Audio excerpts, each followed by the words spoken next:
On the morning of October 14th, 1903, the headline on the front page of the Boston Post read, "World's Champions Boston win 3-0. Most remarkable series in history of the Diamond reviewed by experts." In fact, newspapers all over America had similar headlines. That's because on the afternoon of the 13th, the Boston Americans, the team that eventually became the Red Sox, had beaten the Pittsburgh Pirates in a new kind of baseball series, and Boston sports writers were taking a victory lap. Throughout the entire series, Boston played as champions should play, the article read. According to the paper, when Boston won the final game, the fans were so thrilled that the bleachers swayed. They rushed the field and hoisted the champions onto their shoulders. Every man was a hero. Every man had done his share to bring the honor supreme in the baseball world to the hub. The sports writers weren't exactly in a gracious mood either. The Pittsburgh team, they wrote, played without spirit. The fallen champions had finally met their Waterloo. With bat bags on their shoulders, without a friend to whisper a word of cheer or sympathy, they passed beyond the gate. If it feels like they went out of their way to rub it in, well, it's because they did. The 8-game series between Boston and Pittsburgh was the first World Series ever to be played, and in the minds of the fans, players, and press, it wasn't just the end of a long, bitter dispute. It finally settled the question of which league, the American or National, reigned supreme. The celebration in Boston was worthy of the occasion. Fans were signaling the victory as a Boston win had never been celebrated before. Marching bands were parading through Harvard Square and down Columbus Avenue. A saloon owner named Michael T. McGreevy led a group of fans into his own bar and let them dance on the countertops. Which isn't quite as surprising when you consider that McGreevy also led a fan club known as the Loyal Rooters. During games, they would heckle Pittsburgh players from the stands, singing songs and performing all types of antics to distract them. Their enthusiasm seemed to be matched by the Pittsburgh faithful. During the series, more than 150 fans paid to see games in Pittsburgh and Boston, while even more tuned in via the wire. Gate receipts at the stadium added up to more than $75,000, which today would be about $2.7 million. Not only that, it's believed that more than $50 grand in gambling changed hands. Not to mention what an event like this would probably do for the local economy, with people going to pubs and taking fares and all that. This was a sporting event unlike anything America had ever experienced. And it's a little peek into America in the early 20th century, when baseball was capturing the hearts and minds of Americans everywhere. The consensus seemed to be that this event, this first ever World Series that finally settled which league was best, was one of the greatest things ever to happen to the sport. Ultimately, that would prove to be true. Today, the World Series is what every team aspires to win. But things almost turned out very differently. A bitter rivalry, pettiness, and the stubbornness of just a few people nearly derailed the whole thing. McGraw didn't like Pulliam, and John T. Brush didn't like Pulliam, and anything Pulliam supported, their first reaction was, "We don't like it." He's a very bright, very clever, charismatic, authoritarian leader. And you do it his way or you don't do it anyway. I'm Stuart Barefoot, and this is Obscure Ball, a sports storytelling podcast. And that story is next.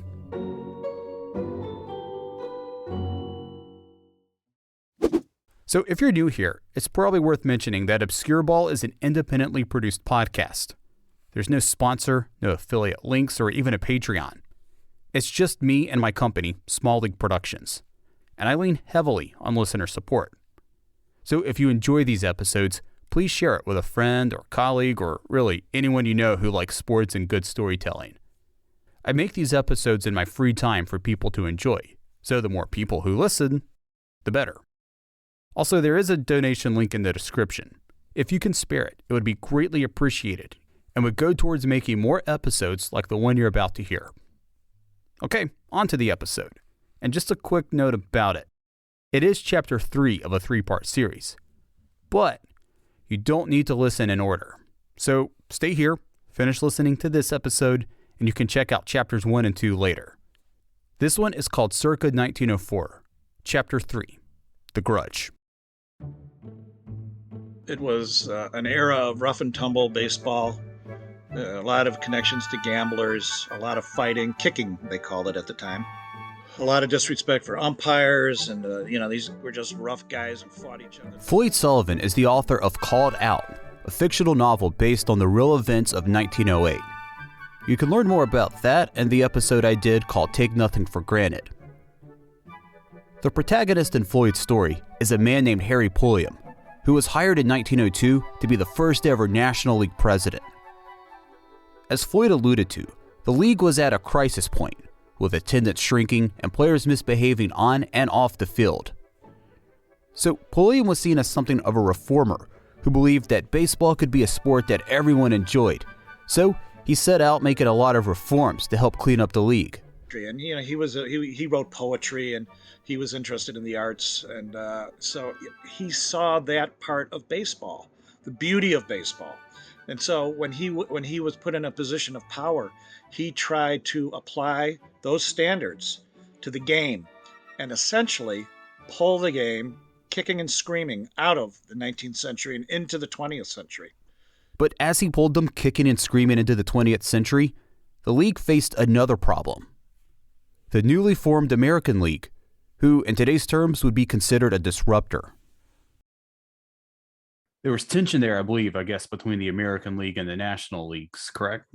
Yes, it was left over from the wars, what they called the baseball wars, where the main issue was rating the American League rating the National League of its players. The Cubs in particular were rated significantly. I think they lost 30 players or something.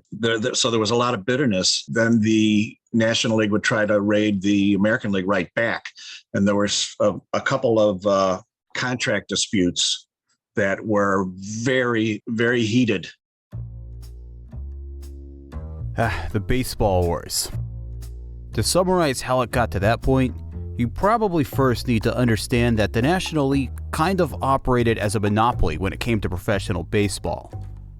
Other leagues would form and then disband, and the National League would absorb some of their teams. So pro players at the time really had nowhere else to go if they were unhappy with their team management or the league.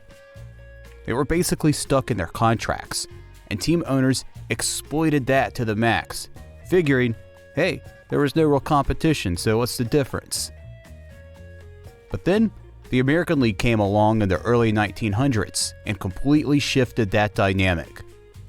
The architect behind the whole thing was a guy named Ban Johnson.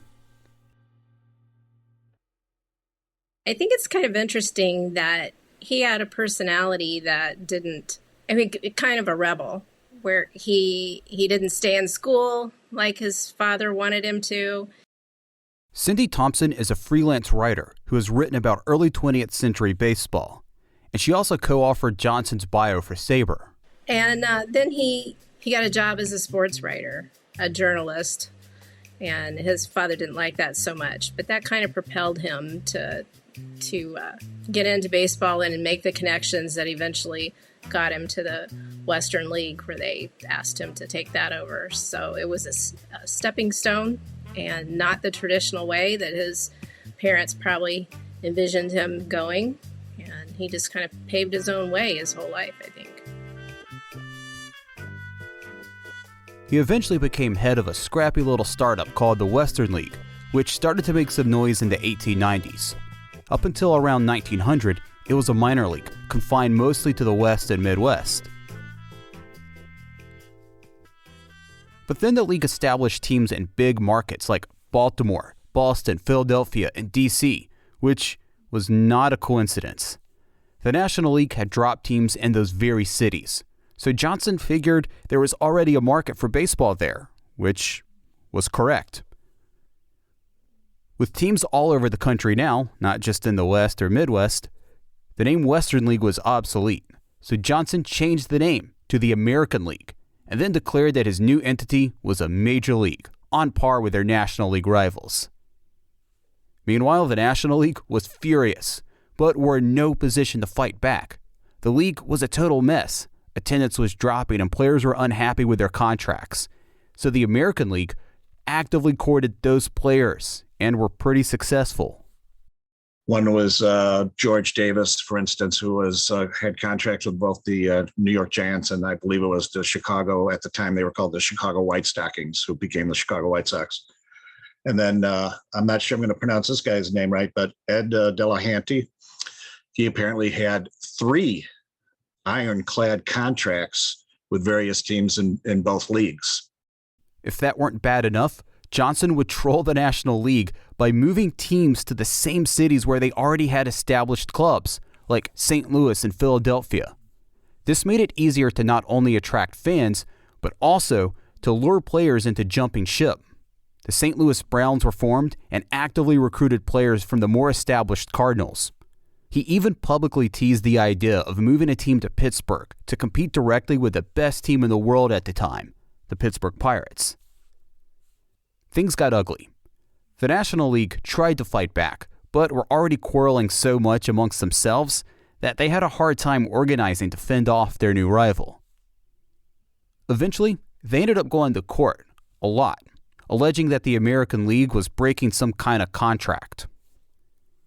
That turned out not to be so great because teams were spread out across different states all over the country, and each team operated under different jurisdictions.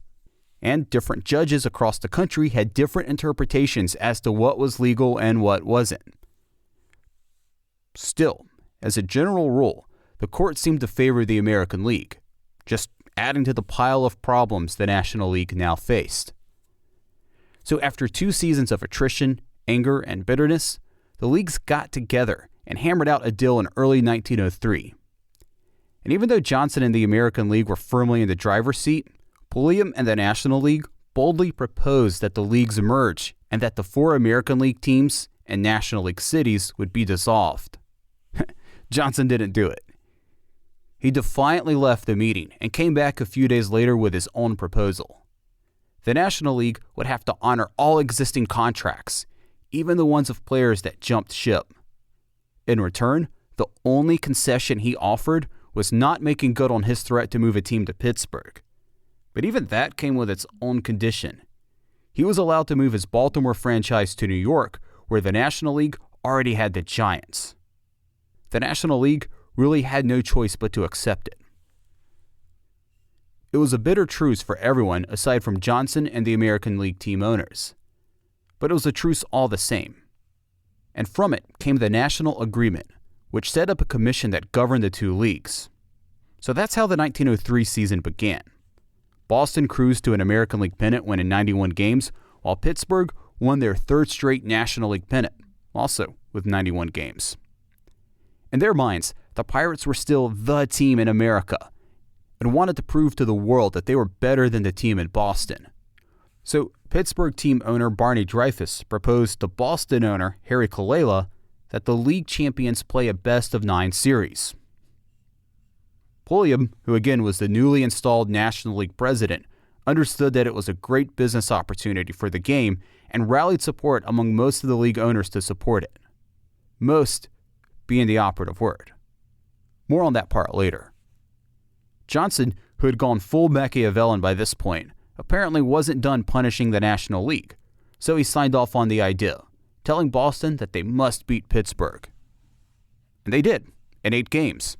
And even though it was a bitter pill for Pulliam and the National League to swallow, it became clear very quickly that this new series was good for baseball and good for business. The Pirates might have lost, but they made so much money from ticket sales that every single player got a bonus. Players might not have been thrilled with being locked into their contracts, but the prospect of getting a sizable bonus at the end of each season? Well, that meant the stakes were higher than ever. They knew it. The fans knew it. The press knew it. Every game, especially later in the season, suddenly became more important. For baseball fans, players, and executives, it seemed like a new tradition was born, and 1904 couldn't come soon enough. But in 1904, not everyone was into the idea. In 1904, a lot of hard feelings from the baseball wars were still lingering. In 1904, there'd be no World Series. That's next.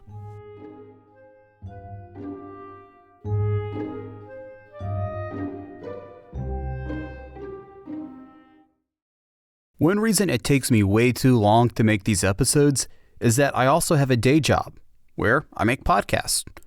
Right now, I'm working with Castos, a podcast software and hosting service to make original shows. One of them is called Audience, where I go behind the scenes of all different kinds of podcasts and talk with the creators about their creative process. We recently launched Season 2, and I want to share that trailer with you now. If you're at all curious about the world of audio creation, the show is probably worth checking out. Okay, enjoy. Hey there, my name is Stuart, and I'm the host and producer of a podcast called Audience. Audience is an original series by Castos, and at its core, I guess you could say it's a podcast about podcasting, which I know probably seems kind of meta. Even still, I think it's worth checking out because each episode I go behind the scenes of all kinds of podcasts and chat with audio creators of all stripes. In Season 2, a singer and songwriter collaborates with his own fans to tell stories. More than anything, I would try and get them to articulate their story as best as possible, because some people might have a great story but don't tell it well. The creators of an acclaimed podcast called Endless Thread give us a behind-the-scenes look at how they craft stories. We made an episode that was about a mountain of dishware that someone found in the woods, and they couldn't remember where it was, and they had no idea why it was there. But it was 60 feet long, 20 plus feet high. Two buddies started a podcast about Seinfeld, and along the way, created a tight-knit community. It's a great way to connect with people. A great way to find out there are so many other people like you that really appreciate this show and want to be a part of something, and I think that makes you feel like you belong. You're a part of something, and it's great being able to bring that to people. Plus, an art educator turned producer brings art to life in a unique way. Because a podcast is interesting. An art lecture is not. The audio guide that you get at the museum is boring, but a podcast is interesting. And so it gave me the opportunity to make art history as interesting as people thought podcasts were. So join me in my pursuit of producing better shows and uncovering the business that powers audio creators. Season 2 is now available anywhere you get your podcast and online at audiencepodcast.fm. We're less interested in the bullet points of what's the top Google hit for that subject as we are in really getting into the nitty-gritty of their process.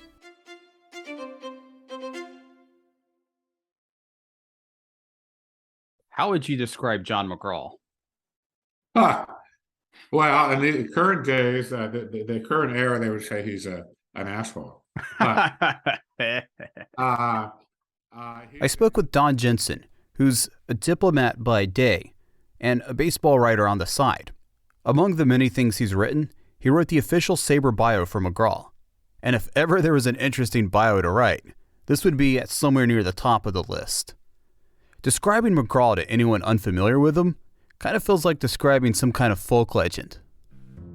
the record is obvious that as the manager of the Giants, he won, I think, 10 pennants, 3 World Series, and remains even today in a franchise. I'm a Giants fan. A franchise with really a history comparable almost to the Yankees. History. He remains in many ways a iconic figure of the team. McGraw was a person who was born into poverty and clawed his way into professional baseball.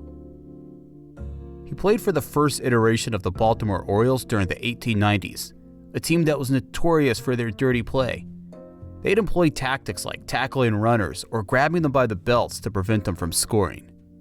Even as an 18-year-old rookie in 1891, McGraw was the ringleader of this band of vicious but talented rabble-rousers and epitomized the dirty but talented type of player of the National League. In a piece for Baltimore Magazine, Ron Cassie compared them to the Irish Mafia. Seems like an apt comparison. These guys wouldn't hesitate to use violence against their opponents or even umpires. McGraw spent 17 years in the big leagues, posting a career batting average of .334. In 1899, he led the National League with a .547 on-base percentage. So this guy got on base more than half the time. Be it a hit, a walk, or getting hit by a pitch, McGraw got on base and scored runs, all while manning third base effectively. His scrappiness and knowledge of the game made him an ideal manager, albeit kind of a tyrant. At just 5'7", he earned the nickname Little Napoleon. He's a very bright, very clever, charismatic, authoritarian leader. And you do it his way or you don't do it anyway. Floyd has a less forgiving view of John McGraw. It made him one of the main antagonists of his novel. It was a very rowdy game, as we talked about, and I think I used the comparison to a Lower East Side rat fight. As I said, John McGraw was one of the proponents. He believed that anything he could do, any trick, anything, whether it was in the rule book or against the rules that he could use to win a game, he would do it.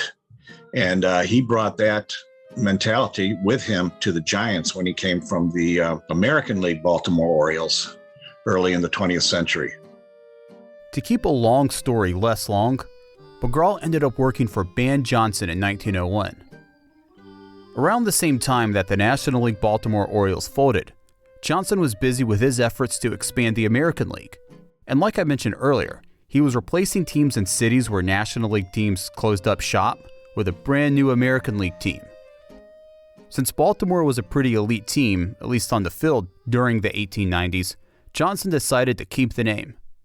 So it gets a little confusing, because it was technically an entirely new team, a new franchise, and a new league. So with all the newness, who better to lead the new Orioles than a Baltimore legend? McGraw was hired to be a player manager, but also got an ownership stake in the team. On the surface, it all seemed like a pretty sweet deal. But his intense on-the-field behavior clashed with Johnson's vision of the game. Well, he did come with some different ideas. He wanted to clean up the game and do that because he wanted to increase attendance.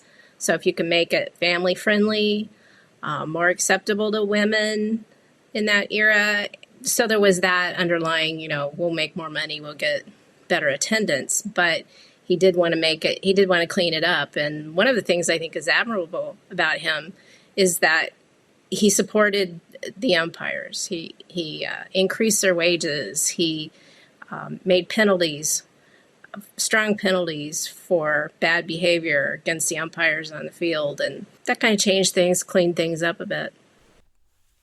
So in other words, Johnson and McGraw were pretty much exact opposites.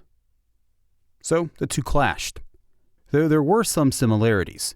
And the same way McGraw ran his team like a tyrant, Johnson ruled the American League with an iron fist. He was even nicknamed the Czar, and would waste no time suspending and fining McGraw for any transgression, i.e., the way he had pretty much always played the game. Suffice to say, McGraw and Johnson's relationship was not awesome. By 1902, McGraw was looking for a way out of his contract in Baltimore. He began covertly building alliances with other baseball people. One of the people he turned to was an executive named John T. Brush. He was a businessman, and he bought the Giants, I think, strictly as a business investment. And he wanted maximum return on his investment. There are a lot of examples of John T. Brush making decisions or working pretty much exclusively to maximize his profits. Brush's days of baseball ownership date all the way back to the 1890s, when he owned a team in the Western League called the Indianapolis Hoosiers. During that time, he developed a reputation as an old miser who engineered a plan to limit players' salaries. He also bought the Cincinnati Reds of the National League and would shuffle players between the two teams, depending on which team was making more money at any given point. The players hated it, the fans hated it, and perhaps most importantly, Johnson, the president of the Western League at the time of which the Hoosiers were a member, hated it.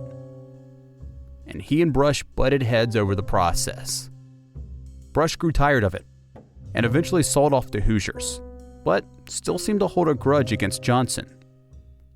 That set the stage for the final and most dramatic battle of the baseball wars. Back to 1902, McGraw was still with the Orioles, and things were going very poorly. He kept getting hurt, would get suspended, and the Orioles were losing a lot of games. Remember, this was a new team entirely. They weren't the Orioles of the 1890s. So by the time McGraw reached his breaking point, he had been secretly devising a plan with Brush to get out of Baltimore and screw over Johnson, the Orioles, and the American League in the process. On June 18th, he put his plan into action. The Orioles were on the road playing in St. Louis. McGraw stayed behind under the pretense of recovering from an injury. However, he decided to use that time to travel to New York, where he met with Giants owner Andrew Friedman. Like any other owner from the National League, Friedman wanted to do anything he could to destroy Johnson and the American League, so he convinced McGraw to jump ship and come be the player manager for the Giants. This was several months before the ratification of the national agreement, so there wasn't really anything keeping McGraw in Baltimore. He agreed and decided he was going to make a memorable exit. June 28th, 1902. McGraw had recovered enough from his injury to return to the Orioles lineup, so he met up with his teammates in Boston for 2 games against the American/future Red Sox. In the second game of the series, he was playing more like his old self. He led off with a triple and later scored in the first inning. In the 7th inning, he reached base on a bunt and then immediately stole second base. He was also acting a lot like his old self. Baltimore was trailing 9-4 in the 8th inning when a would-be Oriole comeback was bungled either by a base-running error or a bad call by umpire Tommy Connolly, depending on whose version of events you believe. Either way, the incident sent McGraw into such a fit of rage that he was ejected from the game. But he refused to leave, and things got so bad that Connolly declared the game a forfeit. According to the Boston Globe, McGraw threatened to hang Connolly, who ended up needing a police escort to leave the field. And that is how McGraw's time in Baltimore came to a dramatic end. Johnson suspended him again, and McGraw told the press he was finally done. Of course, he could have just quit and then joined the Giants. But a person like John McGraw doesn't just quit and gracefully move on. He decided to commit one more final act of treachery against his old nemesis. That meeting McGraw had with Friedman set into motion one of the dirtiest moves of the baseball wars. Remember earlier how I said that McGraw actually owned the majority share of the Orioles? Well, he promptly sold those to his co-conspirator John Brush when he quit. Brush, who, remember, had previous run-ins with Johnson, began tanking the Orioles. He traded off many of the team's best players to the Giants, the team McGraw joined soon after ditching the Orioles. Johnson quickly caught on to what was going on and used his powers as league president to kick Brush out of the league, making his tenure as Orioles owner very brief. Brush didn't care, because he then sold off the Reds, the other team he owned, and bought out the Giants from Friedman, the very team he had just stacked with the top players from the Reds and Orioles. This was all part of the plan. Friedman, Brush, and McGraw pulled off a coup, and Johnson was understandably furious. The Reds survived just fine without Brush, but the Orioles were doomed. Between player contracts being sold off and injuries, they had to forfeit a game against St. Louis on July 17th.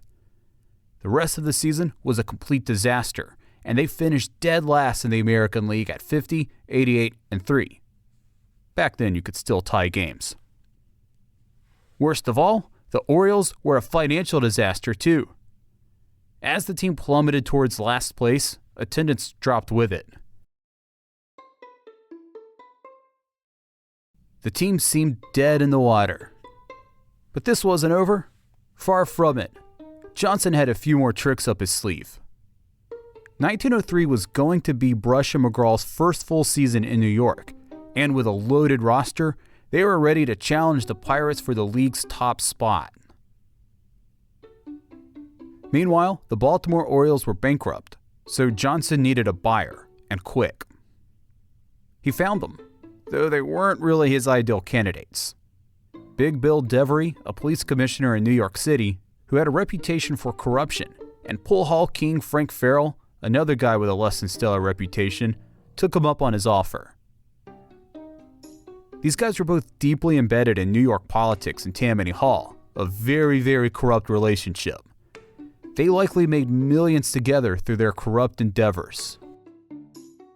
Always looking for a business opportunity, and probably believing they could use their ties to politicians and gamblers to further enrich themselves, they bought the Orioles and moved them to their own stomping grounds in Manhattan. The Polo Grounds were situated just north of Central Park, literally blocks away from where the Giants played at the Polo Grounds. And thus, a new team was born, the New York Highlanders. As a little aside, they'd eventually become the New York Yankees, which is how the Orioles became the Yankees, and then, well, there's another Orioles later. By the way, if you think that McGraw and Brush had the moral high ground here, they really didn't. John McGraw, for instance, had a pool hall in Herald Square. I think he might have had up as many as 3 pool halls in Herald Square. And at that time, Tammany ran a protection scheme. You know, it was typical mob stuff where, okay, you have to pay us off, otherwise you can't open a pool hall. So he had to basically subscribe to Tammany Protection in order to open that pool hall. And he was connected with Pimlico in Baltimore back when he was on the Baltimore Orioles and all kinds of stuff.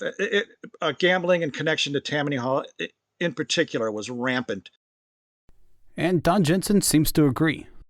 Who knows? I would not be surprised. Yeah. Which is to say, if you ever saw ever see the movie The Sting? No. Oh, it's just about a crime in 1920 Chicago, and when Paul Newman tells Redford or vice versa, what's the use of being a grifter if it's the same as being a citizen? And I think McGraw lived in that gray area, consorting with no doubt gamblers and all that kind of thing. So Brush probably wasn't exactly clean either. If you heard the episode Take Nothing for Granted, you may recall that in October of 1908, Joseph Kramer, the team doctor for the Giants, attempted to bribe 2 umpires in a crucial game. It's pretty much accepted that Brush instructed him to do so. In that situation, the umps didn't do it, but it was part of a deeply rooted problem in baseball at the time. As Floyd has said, it was a rowdy game that attracted gamblers, and it was not unheard of for them to conspire with players, coaches, and umpires to throw games. It was so rampant. And one of the effects of the National League not following up on the attempted bribe of those umpires is that the gambling continued, the thrown games continued. They used to call it laying down. Players would lay down for games. Continued for another 10 years until it reached a head in 1919 with the Black Sox when they threw the World Series to Cincinnati. Anyway, getting back to the story at hand. This move kind of made sense for Johnson. Starting an American League team in an established baseball city was pretty par for the course. But it had to be a little silver lining for him that moving a team a few blocks away from his old foes would ruffle their feathers. And it did.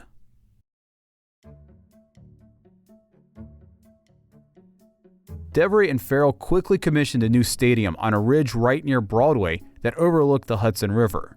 The Polo Grounds was a few blocks away just north of Central Park.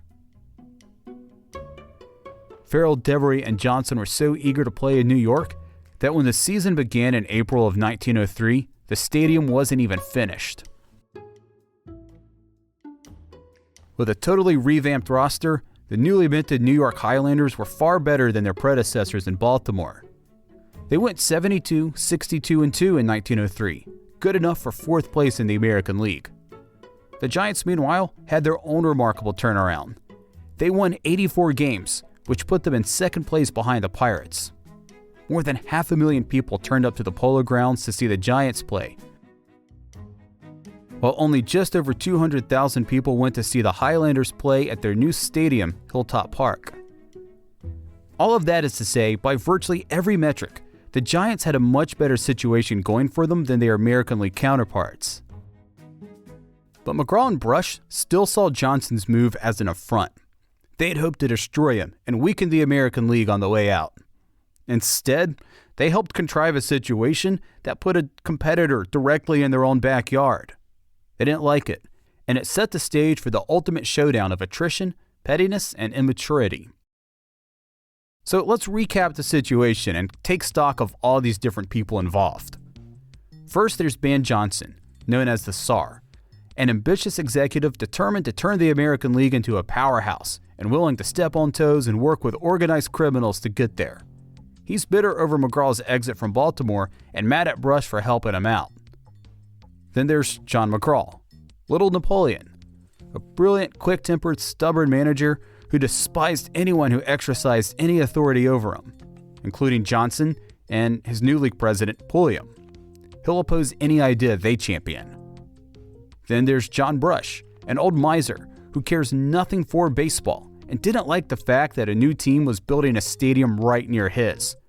Sure, the Giants might have drawn more fans than the Highlanders, but these new intruders were drawing fans away from the Polo Grounds and hurting his bottom line. He didn't like it. And then there's Harry Pulliam, probably the guy we've talked about the least, yet the most likable of the bunch. And he had his own issues with both Brush and McGraw. When Harry Pulliam was elected president over the course of the season of the off season between 1902 and 1903, John T. Brush was the one owner who voted against him over and over again until finally he had to relent and Pulliam was installed as president. So he didn't like Pulliam from the start. Also, Brush had tried to organize various syndicates that would take over the management of the National League, and Harry was against that and tried to fight those attempts every step of the way. And Brush would try to bring in other owners on his side to create this syndicate in which Brush himself would have final say over the business of baseball, of National League anyway. So Harry was against that. He fought against that. Harry, of course, was famous for disciplining players and managers for rowdyism, for kicking, as they called it. And of course, John McGraw was one of the worst offenders. He and his National League Baltimore Orioles of the 1890s were infamous for their brawling ways. And Harry's goal, once he was installed as president, was to stop that. But McGraw didn't like Pulliam, and John T. Brush didn't like Pulliam, and anything Pulliam supported, their first reaction was, we don't like it. So you have all these people who all seem to have some kind of emotional entanglement, and no one really seems to like each other. So now, finally, we get back to 1904. With their rebuild complete, the Giants cruised to the National League pennant that year. Led by pitching legends like Joe McGinnity and Christy Mathewson, they won 106 games. No one else was even close to being as good. The second-place Cubs were a full 13 games back, and the Pirates, once seen as the team to beat, had fallen all the way to fourth place. The American League, on the other hand, was a different story entirely. All season long, Boston and the New York Highlanders were neck and neck for the lead, while the White Sox and Cleveland Naps loomed close behind. In the final weeks of the season, the prospect that New York City could have two teams in the World Series kept the whole city at edge. As one columnist put it, the public, and New Yorkers in particular, were so supportive of the game that they deemed it their right to be treated to a World Series, an event that they'd known about for less than a year at this point. For their part, the Highlanders were totally on board. Their manager, Clark Griffith, had made it known that they would formally challenge McGraw and the Giants to a World Series matchup. On top of that, Farrell and Devery had promised to donate half of their proceedings from the World Series to a charity of the mayor's choice. Now, given the corrupt ties between these guys and City Hall, this probably wasn't all that altruistic. But in any case, it was a clever PR stunt that surely would have persuaded the cold heart of John McGraw. Right? it was not necessarily a foregone conclusion. And Brush and McGraw both were bitterly against it. Johnson, or any other team for that matter, had no contractual obligation to play in the World Series, and he made it known to the press that the team would have no part of a World Series or any kind of contest with the American League. Never while I am manager of the New York club, while the club holds the pennant, while I consent to enter into a haphazard box office game with Ban Johnson and company. It didn't matter that the fans, the press, and most other players wanted a World Series. The mere fact that playing in it would have meant cooperating with Johnson, the American League, and to some extent Pulliam was a deal breaker. The league presidents were powerless to do anything about it. McGraw publicly defended his actions, saying that once all the facts came out, popular opinion would be on his side. The opposite actually happened. The press absolutely buried him, and fans weren't particularly happy about it either. As the Washington Post put it, fans were willing to look past McGraw's antics on the field and even his sketchy exit from Baltimore, given that he was a genuine baseball genius. But depriving them of a World Series was not something they could tolerate. The actions of the officials of the New York club have already cost the Giants the well wishes and friendships of heretofore loyal supporters who in the future will throw their support behind the New York American League Club. It was even rumored that his own players were miffed that they had lost out on a chance at earning a bonus, since a portion of the gate receipts were given to players. That part's kind of ironic, because the one group of people who were consistently in McGraw's corner were his own players. McGinnity once told the press that McGraw was the best manager he'd ever played for. McGraw has the ability to get more out of a ball team than any man I ever saw. McGinnity also said that if they had played against Boston in the World Series, they'd have given them a quote-unquote good run for their money. He was probably right, but we'll never know for sure. When the season ended and the dust of the American League pennant race settled, Boston won by a game and a half and formally challenged the Giants to a World Series.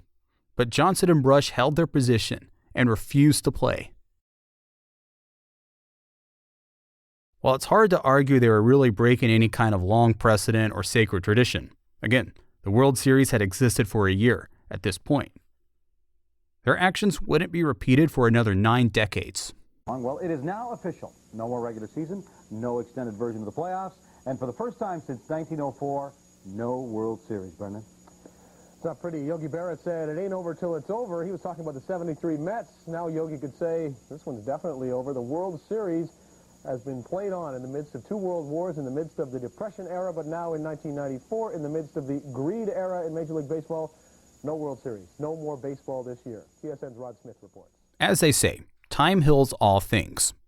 On October 15th, 1905, the headline of the Boston Post read, New York and Philadelphia series eclipsed everything else in the 2 cities.